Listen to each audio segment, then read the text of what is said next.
El cuartel de la Guardia Civil de Valdezarza era un edificio que respiraba historia, con sus paredes encaladas y su patio central donde se alzaba una bandera gastada por el tiempo. Había sido testigo de décadas de historias de justicia, conflictos y secretos.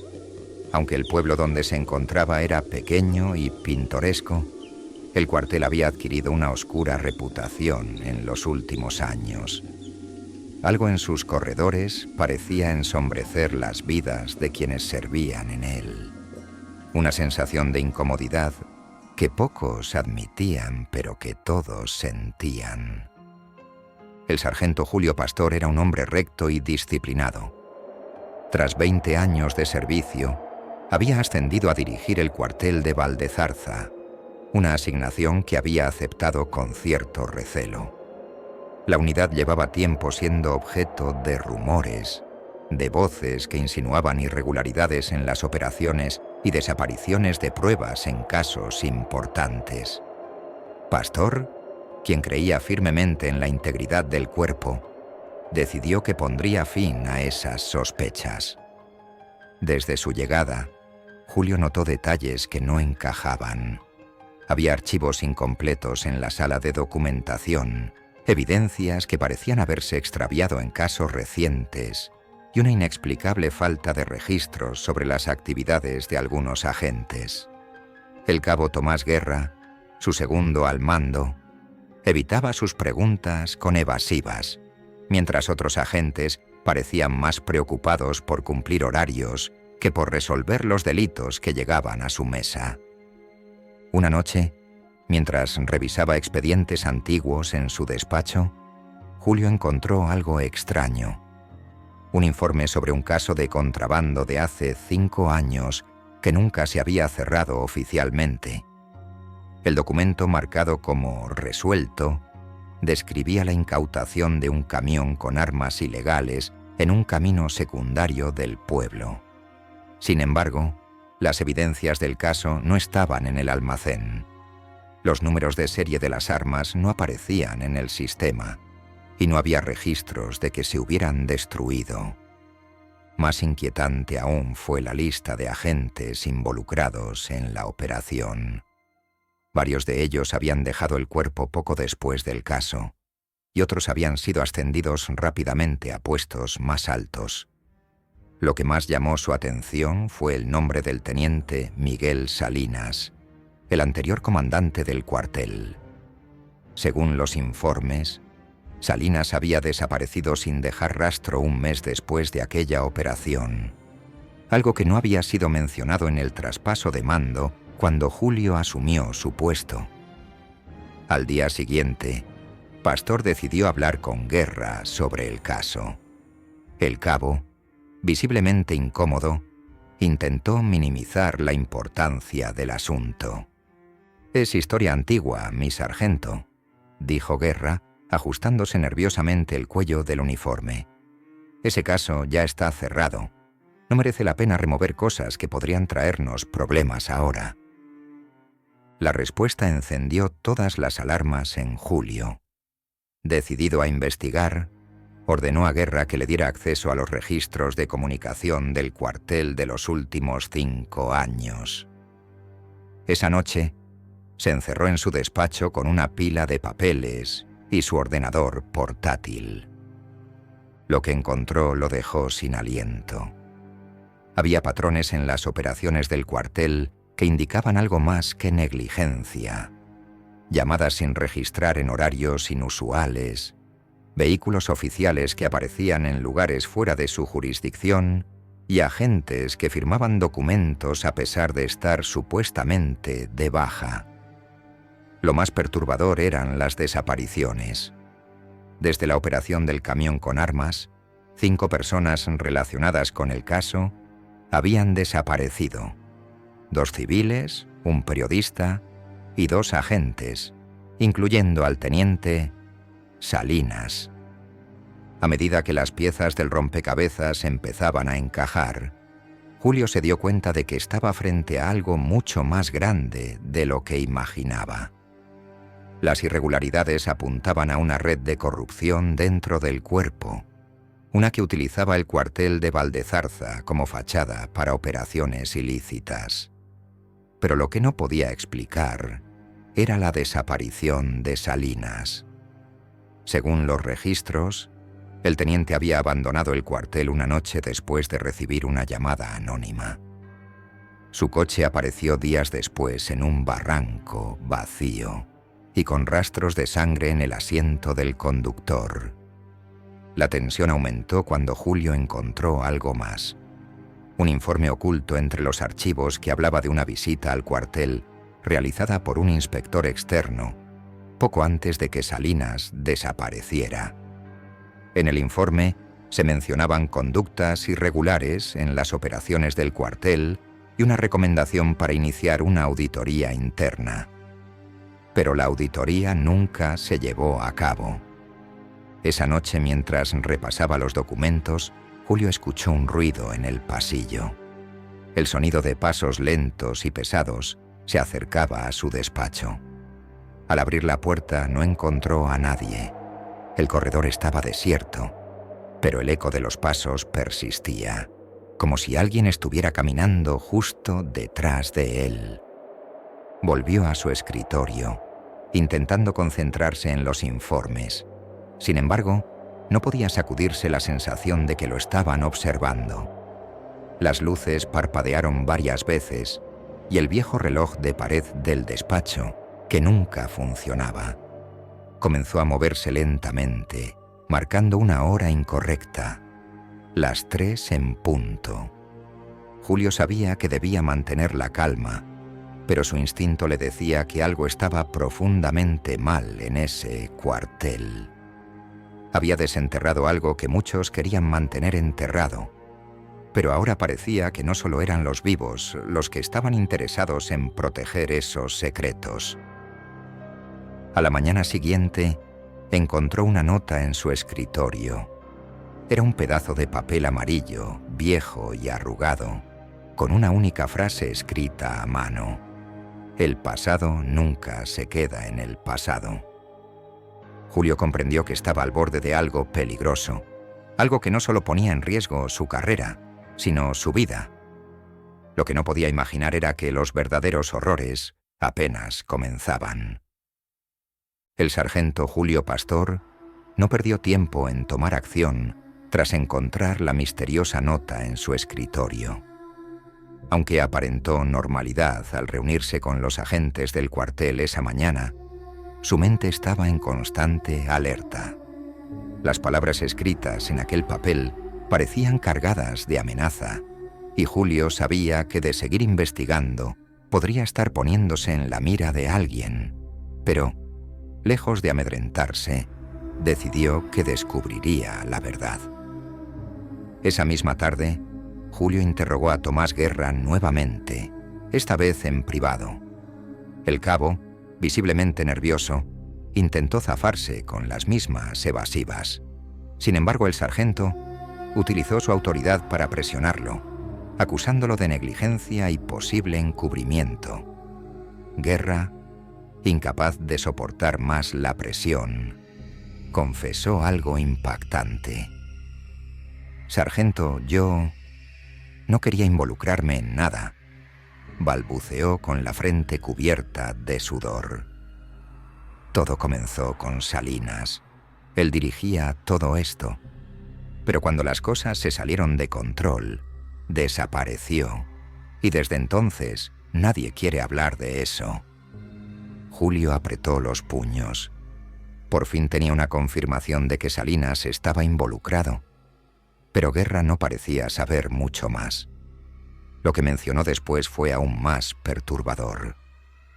Él decía que estaba protegido, que tenía a alguien arriba, pero empezó a volverse raro. Decía que veía cosas en los pasillos, que oía voces cuando estaba solo en el cuartel por la noche. Luego recibió esa llamada y nunca lo volvimos a ver. Esa revelación encendió todas las alarmas de Julio. La situación era más oscura de lo que había imaginado. Sin embargo, decidió que necesitaba más pruebas antes de informar a los superiores. Durante las semanas siguientes, Trabajó en secreto revisando registros y documentos.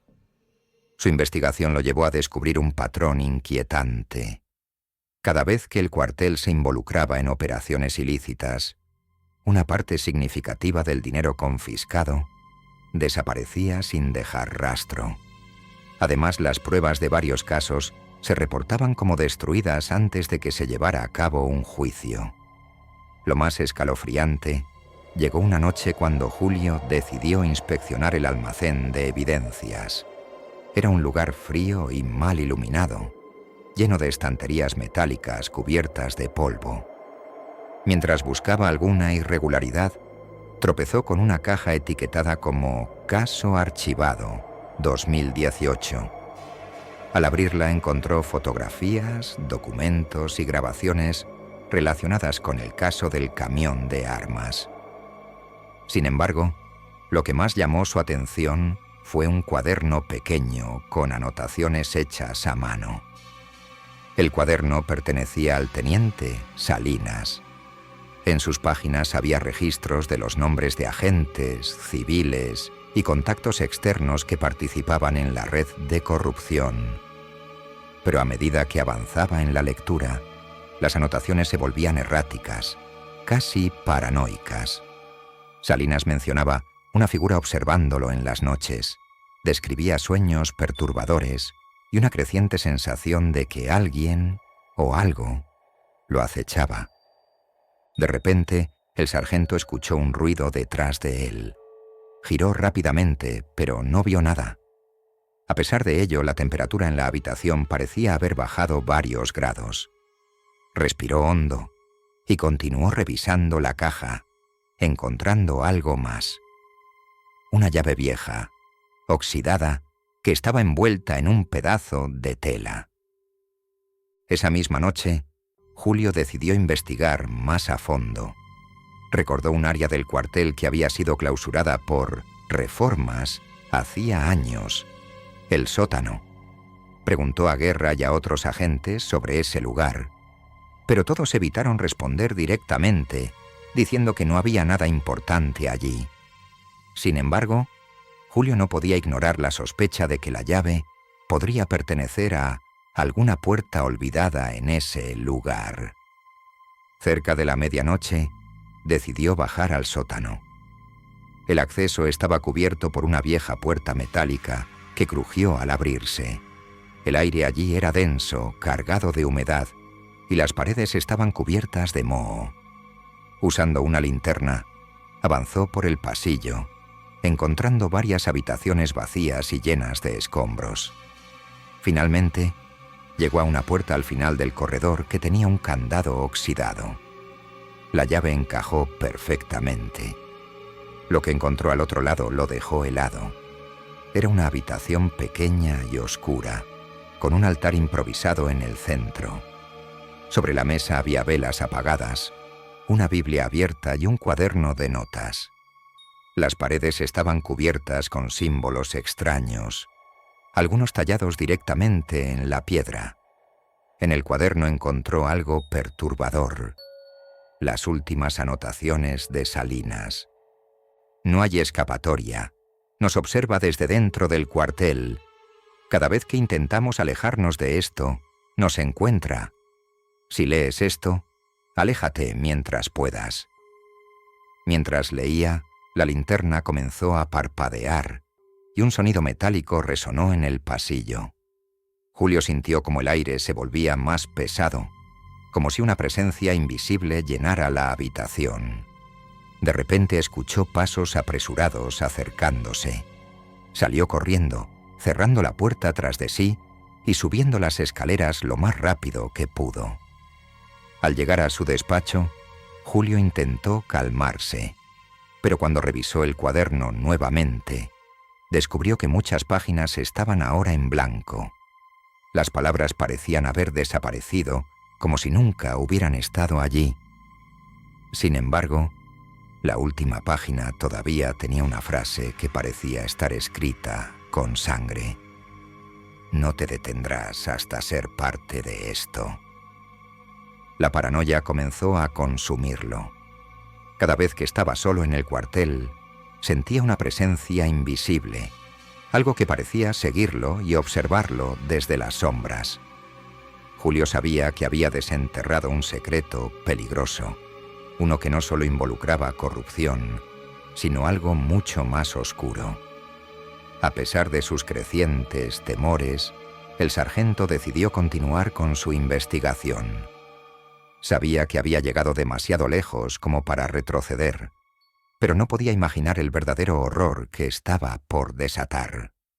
Los días siguientes al descubrimiento del sótano fueron un tormento para el sargento Julio Pastor. Apenas dormía, y cuando lograba cerrar los ojos, pesadillas lo atormentaban. Imágenes fugaces de figuras sin rostro, pasillos oscuros y el altar que había encontrado se repetían una y otra vez. Por si fuera poco, empezó a notar cambios en su entorno. Documentos importantes desaparecían, las luces del cuartel parpadeaban inexplicablemente y el comportamiento de algunos agentes, especialmente el cabo Tomás Guerra, se volvía cada vez más errático. Julio intentó mantener su enfoque en el trabajo. Estaba convencido de que debía desentrañar la verdad, no solo por su seguridad, sino también para exponer a quienes habían corrompido la institución. Pero sabía que no podía hacerlo solo. Decidió contactar a un antiguo colega, el teniente retirado Álvaro Espinosa, quien tenía fama de ser incorruptible y había trabajado durante años investigando casos de crimen organizado dentro de la Guardia Civil. Álvaro aceptó reunirse con Julio en su casa, lejos del cuartel. Allí Julio le mostró el cuaderno y relató todo lo que había descubierto, incluyendo los sucesos extraños que había experimentado. El teniente, aunque escéptico, admitió que había oído rumores sobre el caso de Salinas, pero nunca había tenido pruebas concretas para investigarlo. Lo que estás describiendo, Julio, no es solo corrupción. Esto suena como una red de control basada en miedo y manipulación psicológica, dijo Álvaro con el ceño fruncido mientras examinaba las anotaciones del cuaderno. Pero lo del altar, eso es algo más. Algo que va más allá de lo que conocemos. Decidieron que la mejor forma de proceder era recopilar todas las pruebas posibles y enviarlas directamente a una autoridad externa, como la Fiscalía Anticorrupción. Sin embargo, para hacerlo, necesitaban entrar nuevamente al sótano del cuartel y documentar todo lo que allí había. Julio no estaba seguro de poder enfrentar de nuevo ese lugar, pero Álvaro se ofreció a acompañarlo. La noche que eligieron para regresar al cuartel fue particularmente fría y silenciosa. Entraron por la puerta trasera, aprovechando que Guerra y los otros agentes que solían estar de turno se habían ausentado sin explicación. El sótano estaba igual de oscuro y opresivo que antes, pero esta vez Julio no estaba solo. Álvaro, con una linterna y una cámara, documentó todo a medida que avanzaban. Cuando llegaron a la habitación con el altar, descubrieron algo que Julio no había visto en su primera visita: una serie de fotografías clavadas en la pared detrás del altar. Las imágenes mostraban a varios agentes, incluidos Guerra y Salinas, en reuniones clandestinas. En una de las fotografías, Julio reconoció a un hombre que hasta entonces había permanecido en el anonimato: el comandante regional Diego Ordóñez, un alto mando que había supervisado el cuartel durante años. «Esto es más grande de lo que imaginábamos», murmuró Álvaro mientras tomaba fotografías de las pruebas. De repente, un sonido metálico resonó desde el pasillo. Ambos se quedaron congelados. Julio sintió como la misma presencia opresiva de la vez anterior llenaba el aire. Las velas del altar, que estaban apagadas, se encendieron por sí solas, proyectando sombras en las paredes que parecían moverse por voluntad propia. Antes de que pudieran reaccionar, la puerta del sótano se cerró de golpe dejando a los dos hombres atrapados. Álvaro intentó abrirla con todas sus fuerzas, pero fue inútil. Entonces, una voz profunda y gutural resonó en la habitación, como si surgiera de las mismas paredes. No debieron haber regresado. La linterna de Álvaro se apagó, y la única luz que quedaba provenía de las velas. En ese momento, las fotografías en la pared comenzaron a arder lentamente, consumiéndose en llamas sin generar humo. Julio sintió un dolor agudo en el pecho, como si algo invisible lo estuviera apretando. Álvaro intentó ayudarlo, pero también fue derribado por una fuerza invisible. Ambos hombres se vieron envueltos en un caos de gritos, luces parpadeantes y un frío que calaba hasta los huesos. En medio de todo, Julio vio una figura alta y oscura emerger del altar. No era humana, pero tampoco podía describirse como algo tangible. Era un cúmulo de oscuridad y rabia que parecía alimentarse del miedo. «¡Corre!», gritó Álvaro, mientras intentaba levantarse. Julio, luchando contra el dolor, logró ponerse de pie y ayudar a su compañero. Juntos se dirigieron hacia la puerta, que inexplicablemente se abrió de golpe. Salieron corriendo del sótano, dejando atrás el altar y todo lo que habían encontrado. Al llegar a la superficie, ambos estaban jadeando, cubiertos de sudor frío. Sin embargo, algo era diferente. El cuartel estaba vacío. No había rastro de guerra ni de ningún otro agente. Las luces estaban apagadas y el silencio era absoluto. Álvaro intentó usar su teléfono para llamar a alguien, pero no tenía señal. «Esto no tiene sentido», murmuró Julio mientras miraba a su alrededor. Decidieron abandonar el lugar y dirigirse directamente a la fiscalía. Sin embargo, cuando llegaron a la comisaría más cercana, fueron recibidos con miradas de extrañeza. Nadie sabía quiénes eran ni reconocían el cuartel del que hablaban. Para su horror, al buscar en Internet, descubrieron que el cuartel había sido clausurado hace más de 5 años, tras un incendio que lo había destruido por completo. Ambos quedaron en shock. Todo lo que habían vivido, todo lo que habían encontrado, parecía haberse desvanecido en el tiempo. Sin embargo, el cuaderno de Salinas seguía en su poder, y las anotaciones en su última página habían cambiado. El que busca justicia en las sombras se convierte en parte de ellas. Julio y Álvaro sabían que no podían quedarse en silencio. Aunque nadie creyera su historia, debían continuar luchando para exponer la corrupción. Sin embargo, a medida que pasaban los días, ambos comenzaron a notar marcas extrañas en sus cuerpos, cicatrices en forma de símbolos que no podían explicar. Algo de aquel cuartel los había seguido, algo que no les permitiría escapar tan fácilmente. Y cada noche, sin importar dónde estuvieran, sentían que alguien o algo los observaba desde la oscuridad.